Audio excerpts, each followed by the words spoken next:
This LGD composition is just saying Peanut's going to be unlocked, GA is going to roam down towards the bottom lane, and it's going to be absolute devastation if they get rolling. Yeah, and it's just the Ornn on the other side now coming up for Ase in the top lane, so offering more team fight presence for the squad. It is to be expected, but this team from LGD is a very different look for them. It's not just about, you know, playing it slow, only winning lanes. Peanut is going to have an early game influence. He has 3 separate lanes that are all pretty solid to gank for. I expect to see a lot of his time spent around mid lane, potentially roaming that up towards top early on, because LGD with Peanut on this champion are looking to pop off early. And it's what Peanut has done so well for them throughout the course of the LPL. Rainbow 7, on the other hand, they have tools. You've got the Nidalee, who can do a huge amount of burst damage. You have the Ornn alongside the Orianna for that team fight threat, that zone control in team fights. And Ezreal is an AD carry that, when played well, can match up with any AD carry in the late game. Like, we always talk about him as, if you can get on the Ezreal, you can win the fight. Sure. But Ezreal is so slippy, with a Nautilus protecting you, with an Ornn protecting you, with an Orianna protecting you. It's going to be very hard to lock down this champ. Yeah, you definitely have to keep your eyes out for him. But both teams have been struggling a little bit in the team fights from what we've seen. You know, LGD over-forcing a lot in yesterday's game. Yeah. I want to see a little bit of a restraint when it comes to those 5v5s, especially against all these great team fight tools. The Orianna ball, the Ornn on the other side is what Rainbow 7 is going to be trying to use up against them. But as far as early game goes, I think all our eyes do need to be on these junglers. And for Rainbow 7, can they get Shadow out of this bottom lane to attack around mid? Both the supports known for roaming around, Mark especially, but I just want to remind people of how important this game is for both teams. LGD have played 1, lost 1. They lost to PSG yesterday. Rainbow 7 played 2, lost 2, losing to PSG and V3. They only have LGD and Unicorns of Love left to play in the group stages, and they have to find a win from somewhere, because every other team in that group, apart from LGD, have got wins. So you can't hope, if you're Rainbow 7, that LGD just don't manage to win a single game in the play-in stages. You have to take your fate in your own hands, because otherwise you're going home before knockout. Yeah, you have to perform right from the start. Otherwise, there's no fallback pattern. There's no safety net. You know, it's 4 games, and you got to come out on top of those. Make sure you're not at the bottom. So these 2 teams competing today, LGD need to bounce back. Fans, I mean, the doubts are already starting to seep into people's minds about this team and about their past performances at the World Championship, but I think they have a lot of excellent tools to attack with in this game. Also have a lot of players with experience on the world stage. Yes. Like, when you have guys who have played, got to the finals, won the World Championship, won MSIs, like, these guys know what it's about to lose a game and come back, and when they have this little bit of a break between day 1 and day 2 to reset, my expectation is LGD come out swinging today. Yeah, and I don't know if you guys remember some of the last times we've seen Peanut on the international stage, and a little bit of Peanut Lee Sin, but I believe it was a Peanut Lee Sin for SKT at MSI 2017 against the Gigabyte Marines, where he got almost 20 kills on the champion. That was a fun game. I had the pleasure of standing behind him on stage, watching, you know, the POV from him and the absolute terror he inflicted in that game, and now has the same champion to try and replicate it today. We talk about Peanut so often, his early ability to get his team ahead, to get himself ahead, and teaming up with GA, who's running the Unsealed Spellbook in this game, will just allow them so much freedom. Like, what I'd love to see is Peanut and GA looking for those skirmishes, switching over to that Ghost, switching over to that Ignite, get some combat summoners on your Twisted Fate, and you can get influence from the mid lane before you even get level 6. Yeah, you'll note Alone just rocking the cleanse on the other side. You do need to be defensive against this setup. The CC from Rakan too, with those roams toward mid, because while in draft you're saying Shadow can roam mid, Mark is the guy that doesn't play bot lane, he plays second jungle. You know, the man is always out of his lane, teaming up with Peanut to make plays around the map. I actually watched one of Mark's games in the regional qualifiers that they had. He left lane at minute 3 at level 3. Okay. Came back to lane at minute 10 at level 3. he just doesn't play with his AD carry a lot of the time, and Rainbow 7 are looking for a bit of an invade here. They've got the Oracles. They will spot that there's a ward in here. They see them over the wall too. Oh, they spotted them. You can see with the Oracles, you get that silhouette. Lesa going to put some damage down across the wall. Krug's now spawned, and Rainbow 7 will just back away from this for the moment. Yeah, Kramer was just the human ward for a second, using the stealth to face check that brush. But now I think Peanut's just going to go ahead and start on the Krug camp. A lot of times you'll see like these more like AP junglers, when there's an invade happening, try to sneak away the Raptor camp. Lee Sin, not too great at that, but Krugs, he will be fine to start on. And with both junglers delayed, shouldn't slow things down too much. Yeah, it's one of those, because Peanut wasn't able to get onto his red buff, it's actually fine that Rainbow 7 failed the invade, or at least weren't able to get everything they wanted out of it. I will note Kramer has gone Cull first on the Twitch. We're seeing a lot more of this, as we said, on AD carries, because you get that life on hit rather than pure life steal. Yeah, and the other thing, too, that I think is pretty cool is Mark finds the jump. In. Level 2 for Mark already. The Ignite goes down onto Lather. Now, should just be able to walk away from this. Yeah, and I'm not sure if Kramer's taking cut down, but the thing when you start Cull against the Dorans, because Dorans gives you that flat HP, you actually are at a health disadvantage, which does give you a little bit of extra power when you take these early all-ins there with the Cull. I'm wondering how Mark got level 2 so quickly in that lane. So one of those small things that can really change a laning phase, especially as Rakan, because you have the opportunity to jump in and get that first knock-up when your enemy doesn't have mobility spell. Well, I do believe there was a ward that LGD killed, one of the ones that Rainbow 7 placed down on the invade, the zombie ward, I think. Which does give a little bit, but it's regardless, we shouldn't dive into the depths of it here. Sure. And there's a lot of other things we can talk about on the League of Legends stage today. So we see Longxing just pushing in this top lane. Peanut did exactly this yesterday. Yeah, and look at this. Walking topside as Longxing has this wave crashing set up already. Jose Diodo is on the right side of the map, but still very far away with Xie to follow. We were talking about this so much in draft. Xie and Peanut teaming up. Now, Xie did walk across the ward. Acer is going to try and get rid of as much of this minion wave as possible. Longxing still tanking up the tower. Peanut goes low. One more shot will be enough. And that's the kill over to Rainbow 7. 1 for 1 in the top lane. Yeah, the turret damage ramp up definitely punishes Peanut there. Doesn't use his flash to escape, but still denies a few minions underneath that tower. And it's a great roam from Xie. I mean, even some of the decision-making on his Twisted Fate is so interesting to see. He pops his cards very, very early in case Nidalee is around in the area, and then locks in the gold card at the last possible second, flashes forward to help out secure that kill onto Ase. Ase, yep. Apologize for getting the name wrong. Sometimes in the heat of the moment, you just read what you see on the screen. I have been practicing my pronunciations. Look, we have Ase, we have Ace, we have Shadow, It's just too much. Jose Deuwu. Oh, sorry, Deodo? Yep, that's the one. Not correct. Deuwu. Yeah. He did tell me on Twitter we can call him Jose Cito if we wish. If we wish as well. We'll keep that in mind as we check out this dive once again. I mean, everyone in the game knows what's happening for this one here. Longxing has the extra shield he uses, but the flash forward and Peanut making sure he lands the Q. He definitely could have flashed out of that one, I think, over the wall. But regardless, will be a pretty solid dive at the end of the day with Xie picking up the kill. Yeah, sometimes when the turret aggro juggles a little bit like that, you underestimate the amount of damage that's coming to you, because you see it on the other guy, he's like, oh, he took a third of his HP, and then you forget that obviously it scales up for the first few shots, so you're going to take more.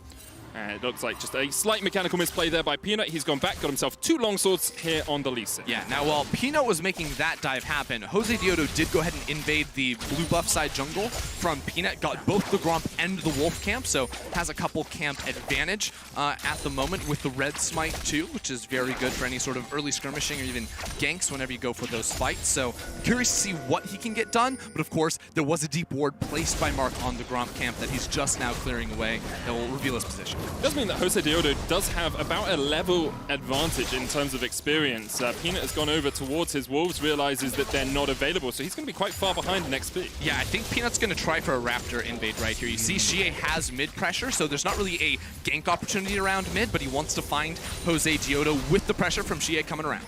Alone just hit level 6 as well. He's going to come in from the side. The smite goes down. Peanut, I believe, secured the big Razor Beak there. And Xie stole away just one of the small ones. Yeah, so here's the thing. Right now, that's not a huge win for Peanut. He just has nothing else to do on the map because all of his camps were down. So it's nice that he gets that, but he'll still be at a large disadvantage. Jose Diodo level 5. He's only level 4. Will tick over soon with the Gromp and the Wolves respawning, but Jose Diodo with all the pressure currently in the jungle matchup. And I know we're only 6 minutes in, but we did talk a lot about the 2v2 jungle synergy. Jungle mid synergy early on, and Peanut, after losing that first fight, kind of let himself down a little bit. He's fallen behind Jose Diodo. Mark, misses the knockup as he came in for the gank, but my expectation was that LGD would be able to control the game a little bit more than they have. You look at bot lane, CS relatively even, 5 or 6. Top lane, we've got the extra kill on Ase, and he's even in CS. Mid lane, CS lead for Alone.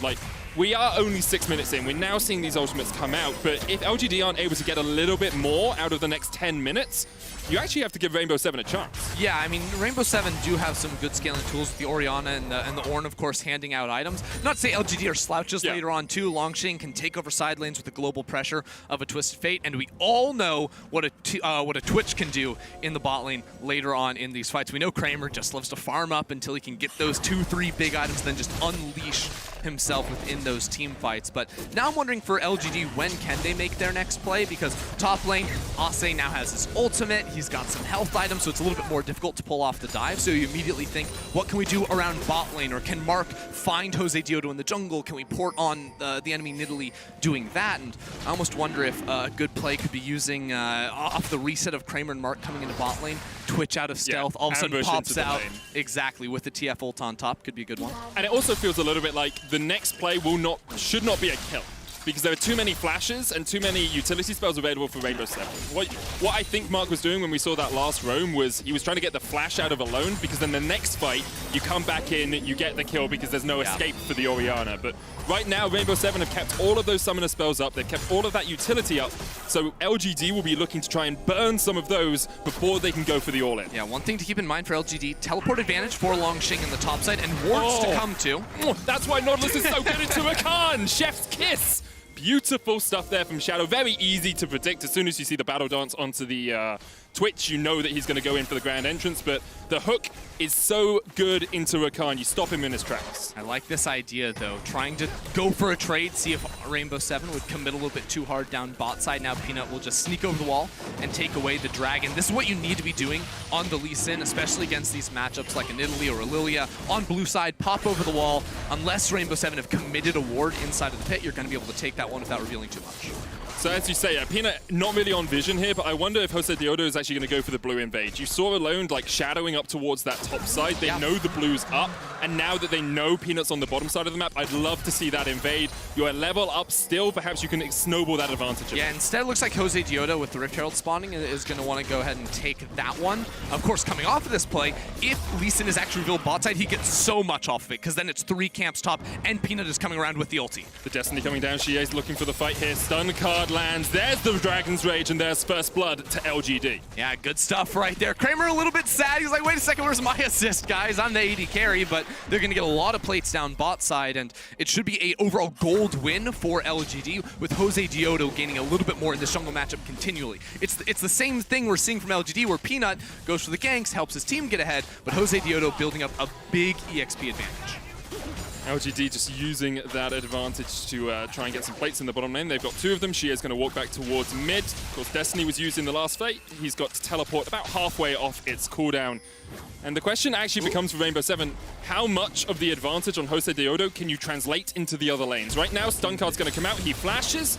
Peanut's still on the chase with the Sonic Wave. Doesn't have the ult. There's a Shockwave available here for Alone. Peanut tries to flash over it. Peanut will go down. 1-for-1 trade in the mid lane as Alone now tries to turn it back around on Xie. But here comes Longsheng. Flash away. Hexagol to him. Diving under the tower. Alone surviving for as long as possible. And Longsheng should be able to walk on out. They're going to make that one work. LGD fighting around mid. Even without the ultimate there from Peanut, they make the call and they go for it. Really well executed, knowing that Longsheng was going to come around, and they pull off the dive on top.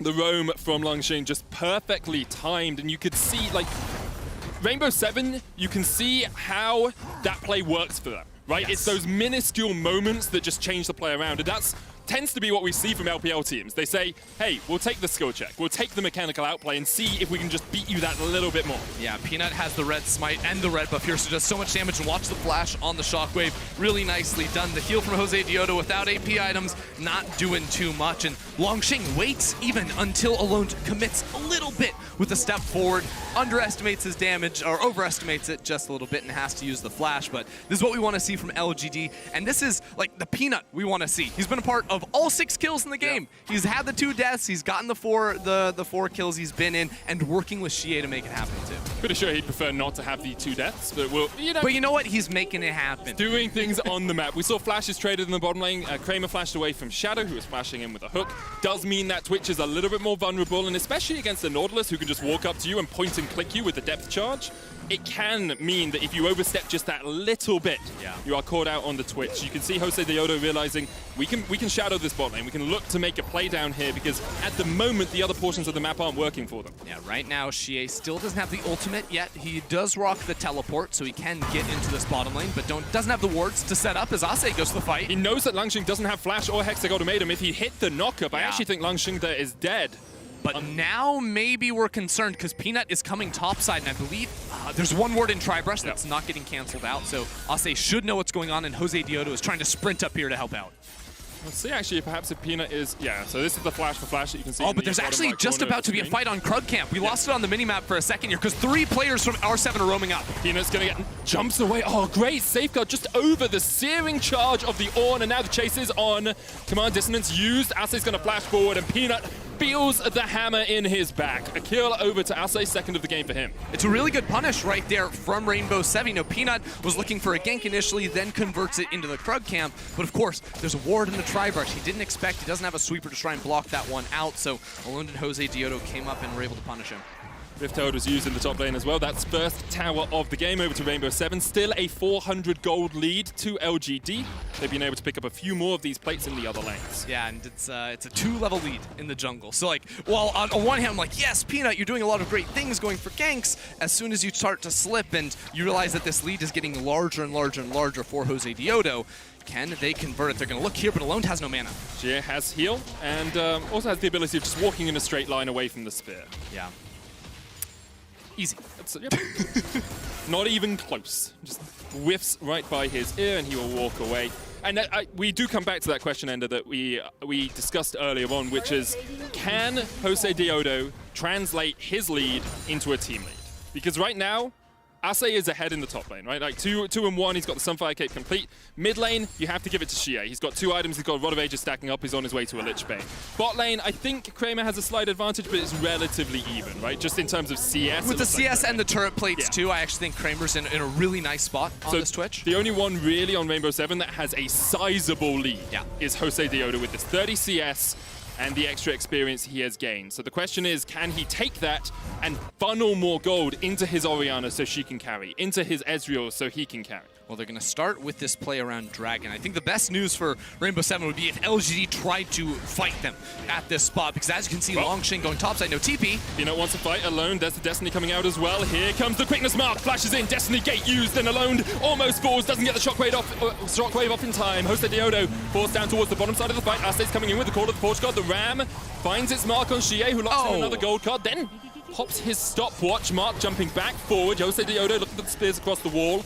Just trying to get that chip damage in, but right now LGD are able to get out with a single kill. Look, it's supposed to be a numbers advantage fight for Rainbow 7. They had the TP advantage, but LGD find the pick, so they actually had this brief window where they could punish, and then a couple of mechanical failures for Rainbow 7 give LGD the kill, and now they're going to be potentially able to fight over this dragon while Langxing gets a free lane topside. Langxing will be looking for that tower. Plates, of course, have fallen off now, so won't get all of that extra gold. And actually looks like LGD are going to give this one up. Second dragon of the game, not vital. It's only a Mountain Drake. It's not going to give you too many stats. Only really the Ornn benefiting a lot from that extra armor and magic resist. And it's going to be an Ocean Soul here, and both teams will be eyeing that hungrily. Definitely. Wow, look how far ahead Xie is here, too, on the TF. Of course, gets a lot of bonus gold from the passive, but with his... no, I mean, of course, the roaming is the big deal here. 3-0-2 at the moment. And now, Jose Deodo, I do like this play. Like, Herald is one of the ways you can convert some gold into the rest of your team. And they see the duo bot side from LGD, so focus these early objectives now and maybe convert that into a mid lane tower. Ase should be fine underneath the tower. It's getting chipped away, but that last minion will fall. Mark has the Battle Dance just to dive back onto Kramer, and they will walk away. There's the Rift Herald, as you say, 16 minutes in. No plates for it to take, but mid lane usually is the place we see the second Herald used to try and crack that open and give yourself just that little bit more flexibility in how you position around the map. Yeah, I'm like, I don't know if this TP from Xie is going to be able to stop this push on with the Rift Herald. He does get the minions, and actually, Rainbow 7 are backing away, so it will just take this turret very, very low, unable to actually finish it off. I mean, Xie is ungodly scary right now. Like, he's a Dark Souls level boss. Lich Bane, Rod of Ages almost completely stacked up. Wonder if he'll go towards the Zhonya's Hourglass next. I think it would just give him that little bit more protection. He already has the stopwatch that he's used.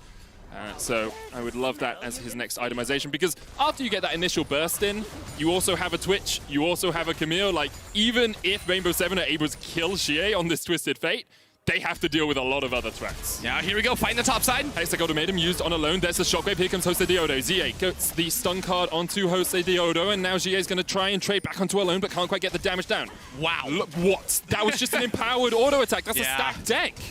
That was rough, and he switched over. He has exhaust and heal while no one's bot side, so Rainbow Seven losing a lot there. I mean, one more thing. Xie, can he find it? He's looking for it. Stop. The stun card comes out. Jose Diodo flashes forward, gets the heal, gets out. That was an interesting mechanical series of plays, but we give him credit for getting out.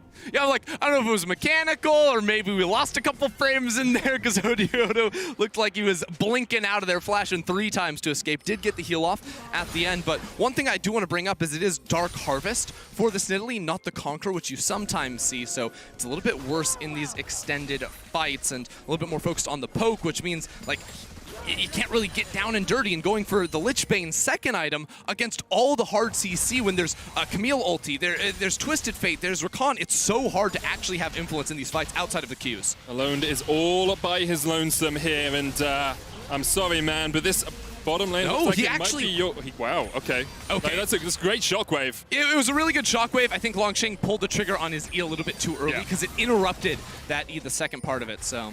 Longsheng will be unable to finish off that kill, and alone gets away with murder. He didn't actually kill anyone. Yeah. Gets away with more than he It's pretty sus. should have. It's pretty sus, let's be honest. But I will say, like, you just can't be in a side lane like that right now. That feels like he's just overpressed. He's pushed a little bit too far. He's very fortunate to get out of it, especially considering he doesn't have flash. But you have a Twisted Fate on the enemy side. You've got a Lee Sin and a Camille who are very flexible in how they can roam through the jungle, and without vision, you cannot be farming side lanes like that as an Orianna.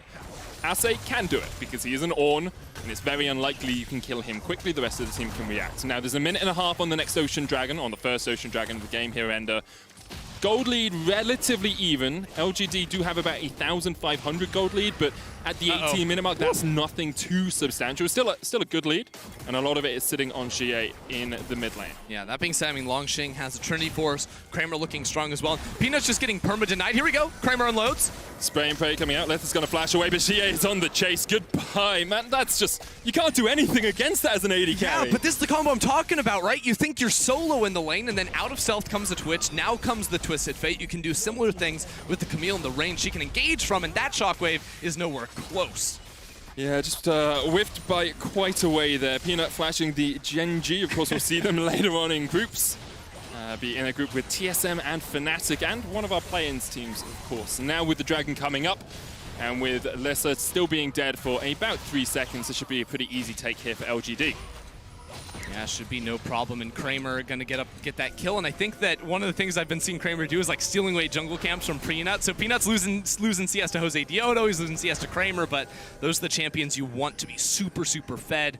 The Runans now does come in for the Twitch too, so they're maybe gonna wait on his ultimate before looking for a full-on fight, but I don't know, LGD are really strong right now. I mean, Rainbow Seven are being very aggressive. Look how far they pushed into this jungle. They're trying to deny LGD from being able to get to this dragon. And LGD, you could take this fight. You've got Dragon's Rage, you've got Hexagon Ultimatum. You haven't got the Destiny or the Spray and Pray, but you still got the quickness, and you've got that flash on the Rakan as they look to try and get into the river. This dragon might be gone before they can even get there, though. Jose Diodo is going to be able to secure it here for Rainbow Seven.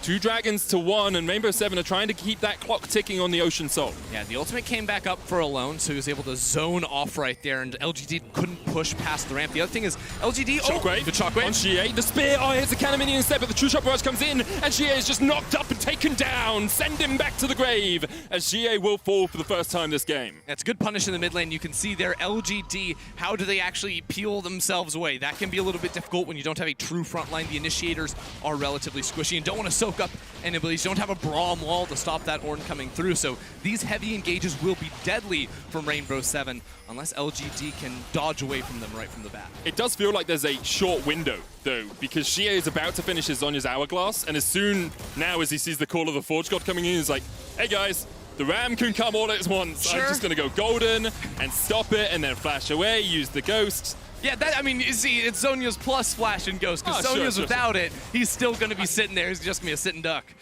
I can see that. I can see that. I think Rainbow Seven did utilize the fact that there was no stopwatch on the Twisted Fate. Well, this Shockwave, GA is just a little greedy in his positioning. Yeah, Shadow and Ase both coming around from the angle there. That's a little BM from the observers, but a good kill there from Alone nonetheless. Almost looked like the Orianna ball replaced his head at the end as he fell down to his knees. Kind of dark. Medically, he wouldn't be able to do it. Hexagon made him used in the top lane as the flash comes out from Ase. Langxing now winning out on these trades pretty effectively. The Trinity Force, the flash forward, Precision Protocol. Langxing taking the tower, though. 1-for-1 trade. Langxing invested his flash, invested his ult. He was able to take the kill. I mean, his true damage Qs do so much damage, but he had auto like 3 times under tower and the man's on 100 HP. Still big win for there at Langxing under the tower. This will only get better and better for him as the game goes on, with that Death Stance finish now too. Let's have a look at where we are in terms of the other items. The Runeance Hurricane on Kramer just allows you so much more DPS with the Spray and Pray. Lesa has gone for the more defensive Ezreal build with the Iceborne Gauntlet. It makes sense. I can understand why you're doing it into a Camille, into a Twitch, into a Lee Sin. Obviously, it doesn't give you that straight-up DPS that you would have from the Trinity Force, but does also provide some semi-crowd control. As the Rakan tries to get into the fight, you can slow him up with a Mystic Shot. Yeah, I'm looking at both these teams right now, and I'm feeling Rainbow 7, how they've been playing the last few minutes. I do like it, how they're grouping up with either 4 or 5 people, forcing, you know, vision inside the river around these neutral objectives. Whereas LGD, again, unless they can find like a really nice flank from Mark on the Rakan, like you've been talking about, or Langxing, I think their better play is to play through their side lanes, because they do have that global presence of a Twisted Fate, Camille in the side lane too. Like, you can two-man down towards bot side, surprise Ase, and take a tower while Rainbow 7 can't immediately respond with a Baron on the other side. And we've already said their team fight can be a little touch and go if they do get hit by those big key ultimates, so LGD need to be cautious and play through their really strong win condition. Especially since they are always going to have a TP advantage. You've got TP on GA and TP on Langxing. So you always have this extra global summoner, meaning that splitting in side lanes, pushing side lanes, pulls someone onto the wrong side of the map for Rainbow 7. Alone would be there, but only with a cleanse. Make him a lot harder for him to join a fight. Now, minute and a half on the next Ocean Dragon here. Ender, you can see Rainbow 7 trying to set up around it, but LGD are having none of it, and they're denying vision in the river. What LGD would love to find is Jose Diodo, because again, with the second item, Lich Bane here, not a lot of resistances, no Zonias or anything like that, so he can be burst down fairly quickly. As Kramer zeroes in on finishing off an Infinity Edge in the next couple minutes too. That'll be big for him, but I mean, LGD, the other targets are just not easy to jump onto, as Les is going for a Death Dance, and Alone has the Zonias very early on into the game, so all of these tools can be used to buy time for all 5 members to collapse on the area. Such a chunk of damage from one Precision Protocol. It's actually absurd there from the Camille. Death Dance complete on Langxing, as he said. And you can see Alone pushed out top lane. GA is going to answer that by pushing it back in, but Alone needs to be down with his team so that they can fight over this next Ocean Dragon. Yeah, but this is probably where either Ase would go up top lane to pick up CS, or they just say, you know what, stick around here, we're going to all in around this objective. And GA can't keep pushing topside because he doesn't have perfect information on where R7 are playing. He also switched away from the teleport, so he needs to be in Destiny range. It's obviously not entirely global, although it can get you quite a way across the map. And LGD, they've done this a couple of times. They kind of give up vision of a section of the river. Langxing is actually this down is a towards huge team fight, the though. bottom of this. Like, LGD are committing to the 5v5 here. No one is in a side lane. They're looking for this one. Kramer has to unload with a huge spray and pray. GA has no flash, and the Dragon's actually almost already done. Langxing's going to go in. The Destiny used in the back of the pit, and they're going to Jose Diodo. The shockwave hits onto 2, but the dive is in, and Jose Diodo is Jose Dodo as he goes extinct. As Kramer's opening up with the spray and pray, but Rainbow 7 going to try and turn it around. Shadow flashing away. Lesa still alive in the back of it. Peanut goes gold, and now Kramer is the target. It's a 3v2 in favor of Rainbow 7, and Lesa Alone and Ase are popping off. Double kill for the Ezreal. Kramer's going to ambush his way away. Alone is on the chase, but maybe they turn their eyes to Baron. Rainbow 7 come up clutch in the team fight right there, and they keep their carries alive. Somehow they make it happen. Jose Diodo, he sacrificed himself for the team, getting the Dragon in the process, and LGD, they spent everything to kill him. Les and Alone just unleashed. They decide against doing the Baron, but we saw yesterday LGD struggling in team fights, and here, once again, you have to give credit to Rainbow 7 because they were able to stay alive so long. I mean, part of the idea is correct. Again, you want to go on to Jose Diodo, but the difference is Alone now not going to be very threatened on the backside of things, and Kramer doesn't have the front line to let Twitch do Twitch things. It's not a together fight that he can just constantly, get those lineups of the ultimate out, and Lezo with a good juke there is able to turn things around. A couple of really good jukes from Lezo, actually. He steps back into the back of the pit, gets into brush, means that GA can't see him for the first auto attack. He then hits him with a Mystic Shot. Then he dives away from the Sonic Wave Resonating Strike combo from the Lee Sin. So do have to give a huge amount of credit to Lezo there, surviving through the entirety of that fight. This is just, it's so good for Rainbow 7 because now they say, hey, in 3.5 minutes, that's Ocean Soul. You thought teamfighting us was hard before. Well, after it'll be even worse. So LGD, by forcing the 5v5 on the third Drake for Rainbow 7, have now, condemned themselves to forcing on the fourth. And they can't actually play that side lane strategy unless they're willing to give it up. And I'm not sure that's a viable thing to do against a team with so much engage options. They can just force on you. Death Dance now complete on Letta. You can see 3 items as well on Kramer: Infinity Edge, Blade of the Ruin King, and the Runans. Let's have a look at where we are in terms of ornaments. Assay level 15 has upgraded his own Abyssal Mask and Sunfire Cape, deciding against upgrading the Ludens so far on Alone, but has given a Frozen Fist over to Letta. So I wonder if they are just waiting for Alone to get a death cap or something, but it feels like with him going third item Void Staff, you should just be upgrading that Ludens. Yeah, I think, or the Zonias could come in with the physical damage that LGD are going to be dealing. The armor would not be a wasted stat on that Orianna. But now, I mean, LGD, the awkward thing about how they're playing the map now is they are spreading out to all 3 lanes. So this setup is going to basically force them into a position where they can't make any proactive plays. If you're going to look for any sort of proactivity with a composition like this, when you are at a bit of a deficit, I mean, they're ahead in gold, but in terms of like R7's control of the map and how they've been able to force a lot of plays, it's not like LGD can just put Xie next to Longxing, because those 2 champions are the ones that can take over a side. I think something we often forget is players can't see exactly how much gold is on the board. Sure. Right? And a lot of, the mental game in a game like this is who has the momentum, who has been winning those last few fights. Like, you look at it, you say 2 towers to 3, 3 dragons to 1, equal kills, maybe slight CS discrepancies here or there, like 20 here, 20 there, but there's a 60 difference for Jose Diodo in the mid lane, in the jungle, sorry. I don't know if LGD know that they're still ahead. All right, I do like this. So I'm watching Kramer slinking into bot lane behind Longxing. I believe he's invisible right now, so wasn't spotted on those wards, but he has Infinity Edge, so he does so much damage. Team fights are not unwinnable for LGD. LGD can definitely make it happen. It just has to be Kramer coming up big time. So if they don't find a play, Alone does give respect over to any sort of potential fight from LGD. But when these neutral objectives are down before Rainbow 7 is willing to force, here we go. Shockwave going in, Longxing's gonna dive away with a hookshot wall dive. Jose Diodo still on the chase. The spear missed originally. Alone going in as well. Jose Diodo trying to get forward. The True Shot Barrage comes out, flash away from Longxing, but that is a big summoner burn for the upcoming fight.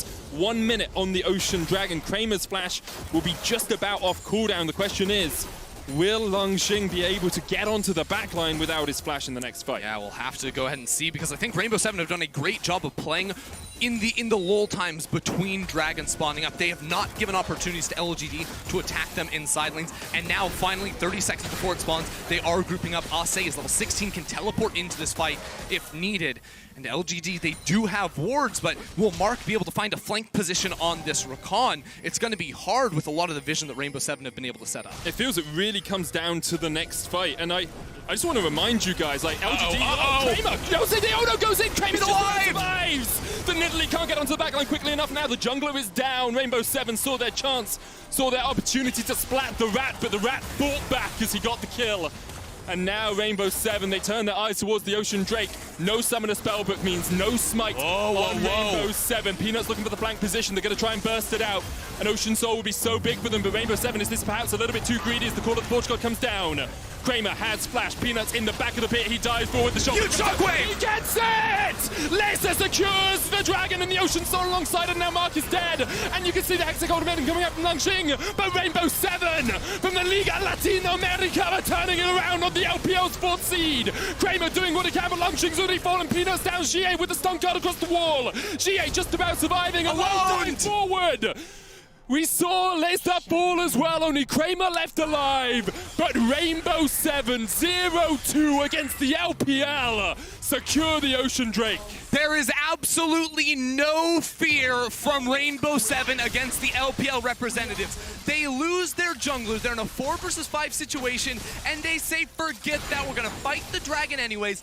Leza gets the steal against all odds. How does it even happen here? With the shockwave burst down, it was an 801 second. A spike came in and he figures it out somehow in the heat of the battle. In this fight, Kramer, he doesn't have his ultimate, so a lot of the AoE damage is not there for LGD. It is still a close fight because it's a 4v5, but Alone comes up clutch, and now we're on the Baron. Mark has the quickness, he's looking to try and get in. Ase stepping forward, Jose Dioda is going to secure the Baron, and if Rainbow 7 can get out, that's 5 Barons left alive. Lang Xing trying to have something to say about this as Kramer steps forward, but it's a 4v3, and the hook comes down, and Lang Xing has now been locked in his own hexagonum. Ase knocked up by Mark as here comes Xie with the red card, only hits Ase. And Rainbow 7 do what they should do. They do not re-engage, they back away. They have Baron, they have Ocean, and the LPL's 4th seed are looking 0-2 in this group. And they still have the toughest teams left to play. They've still got V3. They've still got Unicorns of Love. Remember, you have to win a game in your first 4, the single round robin, the play-ins, to stay in the tournament. Rainbow 7 came into this match 0-2 down. They had 2 games left to play. They had to win 1, and they're in a position to do it against LGD and the representatives of the LPL. What a turnaround for Rainbow 7. Like, I cannot express just how commanding they have been in some of these fights, their ability to turn fights on their head, their ability, as you said, Ender, to have no fear, to give no damns who they are playing against, and now they are knocking on the door of LGD. First inhibitor's gonna fall, the Baron buff remains for a minute 40 seconds. There's absolutely nothing LGD can do against the onslaught from Rainbow 7 inside the base. The one saving grace, the side lanes are not set up, so they will just lose the inhibitor and try to hold on. But this is a major swing for Rainbow 7 because even after all of this, you say they win some fights, they secured the Ocean Soul on top of it all. Alone is going to be finishing off for Rabadon's. He waited, he said, don't give me the upgrade, I'll say, I want the big money on that Rabadon's Death Crown finally. And now they're going to push down top. Peanut and Mark are on the wrong side of the map. Rainbow 7 looking to break their second tier 2 and maybe even step forward to the inhibitor. They still have a minute left on this Baron. It looks like they will settle for the turret. And with it, they basically even out the gold. Like 1,000 gold difference really doesn't matter right now. It's absolutely nothing. GA finished on Laser. Rabadon's, you have to expect, is going to be complete on Alone as soon as he picks this wave in the bottom lane. 3 items on Ase. He's got a Bramble Vest to top it off, and as Kramer rattles through with the spray and pray, he will be taking that extra DPS, reducing the healing coming out as well. Rainbow 7 in an excellent position, but LGD recognize that the next fight at the Elder Dragon will likely seal the fate of this game if it does not go their way. They finished the Mortal Reminder on Twitch, and Xie has the Sorcery Elixir. He needs that instant boost of damage within a fight, and they need to find the right answer within these. Again, in the last fight, we saw Kramer fighting without his ultimate. That is a huge reason why they did not have the damage to cut through Rainbow 7. He should have it in the next one. He'll have his flash, he'll have his heal. He is the late game carry for LGD. They have relied on him time and time again throughout the LPL, and once more, they're going to have to do the same. I just can't express how incredible it is to see a team of 5 players who have never been on the international stage compete with Peanut, compete with Lang Xing, compete with Xie, compete with Kramer. Like, this team, Rainbow 7, is a mainstay of the LLA, but those were names like Saya, the best domestic player in the history of the game. Those are names like Oddie, like White Lotus, like Genthix, like Jiro. These are guys that we knew, and now Rainbow 7, 5 new players taking look it at to this the pick. LPL as they look for the pick. Lacer's going to get called out by Mark. Kramer with Blade of the Ruin King. Lacer does have flash, but he's not going to use it. And the GA comes down, Lacer head in his hands as he realizes perhaps he's cost his team the game. He tries to trade back onto Xie, the exhaust is used. They're just delaying and delaying and delaying. They want to make sure it's so that smart. the Elder Dragon will spawn while Latha is dead and Kramer is dominating now. It's so smart from LGD leaving him alive because now his respawn time will be the exact second that Elder Dragon returns onto the map. So he has to get that long walk down into River to make it happen. But even more than that, he just finished a Guardian Angel. Yep. He now no longer has that ability. You see, he has an Elixir of Iron for the extra HP in a fight, and LGD, maybe they can find the 5 versus 4 before he even spawns. GA doesn't have the Destiny, does have Flash and Teleport. Langxing has the same. And LGD now have control of the River, and Elder Drake is not one you can give up. Peanut takes a big chunk. 16 seconds on Latha. LGD overforced in the team fight, especially around dragons in yesterday's game. This game is going to come down to this Elder Dragon. It's spawning in 5 seconds, and LGD must be able to find their mark. Xie's in top lane, but he has teleport if he wants to come into the pit. Jose Diodo and Alone looking for that shockwave, looking to try and dive in. Kramer steps forward, opens up the spray and pray. Ase jumps towards the back line, but the shockwave is incredible! And there goes Twitch! And now Laser can join the fight. Xie is looking to push in the mid lane. The Call of the Forge God coming out, and this should just be the Elder. Rainbow 7, there was a mistake. There was a momentary lapse from Laser, but Alone is not willing to give up the game. Every single fight around this dragon, Alone Shockwave has been immaculate. Multi-man, 3, 4-man, right there. It's only one, but it's the one that matters most. Kramer is deleted with 6 items, and Rainbow 7, they have the Elder leading into the Baron buff. It's 30 seconds away. Rainbow 7 have everything they need to take down the representatives from the LPL. And we should take a break, we should take a breath, we should take a moment, because right now we have 20 seconds, 30 seconds of breathing room here, Ender, before once again we dive into a team fight. Once again we dive into a moment where Rainbow 7 can surprise. How does it even happen? Kramer unloads 2 autos, and from the fog of war, Alone instantly deletes him. He does not react quickly enough. LGD will be unable to contest this Baron. And yesterday you could have said, it's day 1. PSG looked way better than we were expecting. LGD, you cut them some slack, but LGD fans will not cut this team any slack. Losing their second game against Rainbow 7, you have to, you know the fans will not give them any leeway whatsoever. And Rainbow 7 now with the gold lead. It's like we said, it doesn't really matter too much, but Latha, alongside a Death Stance and an Iceborne Gauntlet and the stats you get from GA, although without the passive, he has a QSS now. He trusts himself to survive long enough in a fight to do the damage. He doesn't need the damage items. Usually you'd see like a Blade of the Ruin King or something by this point, but he does not need it. Rainbow 7 looking for this inhibitor in the mid lane. Of course, they've already taken it down once this game. Mark going for the flank, and there are actually not that many flank wards here for Rainbow 7. They have to watch their sides, because otherwise an engage from a Rakan could be devastating, but they're just forced back. They're forced away. They're still fighting. How far do they want to go? There's an Elder. All you got to do is catch someone and get them down below 20% HP. Rainbow 7, you got to make a decision. You can't just stay here for the entirety of it. Either go for a side lane or go for the win. Mark is on the far right corner of your screen. Kramer on the left. That's the flank of the 5, but Shadowline's the hook. Mark's being hooked. That's not really the target you want. There was no follow-up damage. Here's the Call of the Forge God as they push for the first Nexus Tower. Kramer locked out. Laser diving forward. GA has the flash away. And now the second Nexus Tower is the target as Rainbow 7 opening up. Smited by the gods of the Elder Dragon. Peanut goes down. Mark should fall shortly after. It's a double for Laser. He's looking for more. Langxing diving in. The shockwave coming out. Jose Diodo gets one. Laser pops the stopwatch. And this is it. Rainbow 7 take a flipping bow. That was beautiful.